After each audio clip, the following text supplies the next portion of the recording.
परिवास कर्म म्हणजेच विहारातून बाहेर घालविणे. आता परिवास कर्म म्हणजे काय? परिवास कर्म म्हणजे बुद्ध धम्माच्या विनयपिटकातील एक संघ कर्म, ज्यात एखाद्या दोषी भिक्खूला एखाद्या विशिष्ट कालावधीसाठी परिवास भोगण्यास सांगितले जाते. परिवास म्हणजे प्रायश्चित काळ भोगण्यासाठी सांगितले जाते. आता परिवास कर्म या शब्दाचा अर्थ बघूया. परिवास म्हणजे एकांतवास किंवा प्रायश्चित काळ किंवा परीक्षण काळ, आणि कर्म म्हणजे संघाचा अधिकृत निर्णय. सोप्या भाषेत सांगायचे म्हणजे जेव्हा एखाद्या भिक्खूने संघादिशेस म्हणजेच गंभीर विनय नियमांचे उल्लंघन केले, तेव्हा त्याला लगेच शिक्षा न देता एक विशिष्ट काळ प्रायश्चित म्हणून एकांतात व नम्रतेने राहण्यास सांगितले जाते. परिवास कर्म कोणत्या गुन्ह्यांसाठी दिले जाते? हे कर्म संघदिशेस नियम मोडल्यावर दिले जाते. म्हणजे जे गंभीर नियम आहेत असे नियम मोडल्यावर दिले जाते. अनुचित शारीरिक वर्तन, स्त्रियांशी अयोग्य संपर्क, संघात फूट पाडण्याचा प्रयत्न, विहार बांधताना नियम न पाळणे, खोटे आरोप करणे, अयोग्यपणे भिक्षा मागणे, अशा गुन्ह्यांसाठी परिवास कर्म ही शिक्षा दिली जाते. परिवासाचे प्रकार. पठिच्छन्न परिवास म्हणजे भिक्खूने गुन्हा लपवला होता, लपवलेल्या दिवसांइतकाच परिवास काळ त्याला भोगावा लागतो. उदाहरणार्थ 10 दिवस त्याने गुन्हा लपवला तर 10 दिवस परिवास त्याला भोगावा लागतो. अपठिच्छन्न परिवास म्हणजे भिक्खूने गुन्हा लपवला नाही, लगेच मान्य केला, अशा गुन्ह्यासाठी परिवास काळ कमी असतो.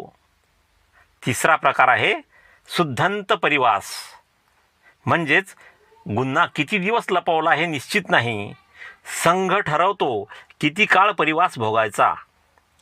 अशा परिवास काळात भिक्खूने काय करावे? अशा परिवास काळात भिक्खूला उपसंपदा देता येत नाही, शिष्य ठेवता येत नाहीत, संघाच्या महत्त्वाच्या कार्यात सहभागी होता येत नाही, त्याला आदरणीय स्थान मिळत नाही, त्याला इतरांवर आरोप करण्याचा अधिकार राहत नाही. असा आरोप सिद्ध झालेल्या भिक्खूने दररोज संघाला आपली स्थिती सांगणे, नम्रतेने वागणे, विनय नियमांचे काटेकोर पालन करणे, ध्यान व अभ्यास करणे, पश्चातापाने राहणे, ही सगळी कर्तव्ये करावी लागतात. अशा परिवास कर्माचे महत्त्व काय? हे कर्म सुधारणेसाठी आहे, शिक्षेसाठी नाही. भिक्खूला स्वतःच्या चुकांवर विचार करण्याची संधी मिळते. नम्रता व विनय शिकवले जाते. संघाची शुद्धता राखली जाते. भिक्खू पुन्हा नव्याने संघात सामील होऊ शकतो. भगवान बुद्ध म्हणतात, चूक होणे हा मानवी स्वभाव आहे, पण ती चूक मान्य करणे, पश्चाताप व्यक्त करणे आणि सुधारणे हेच खऱ्या धम्माचरणाचे लक्षण आहे.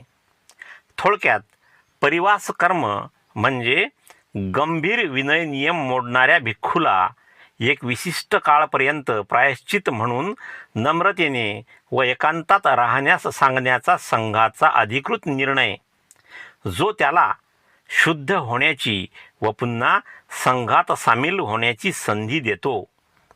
मित्रांनो, तथागत भगवान गौतम बुद्ध आणि त्यांचा धम्म, तसेच राष्ट्रपिता महात्मा ज्योतिराव फुले, राजर्षी छत्रपती शाहू महाराज, विश्वरत्न बोधिसत्व डॉक्टर बाबासाहेब आंबेडकर आणि बहुजनांच्या सर्व महापुरुषांच्या विचारांचा प्रचार आणि प्रसार करण्याचे कार्य मी जोशाबा चॅनलच्या माध्यमातून हाती घेतलेले आहे.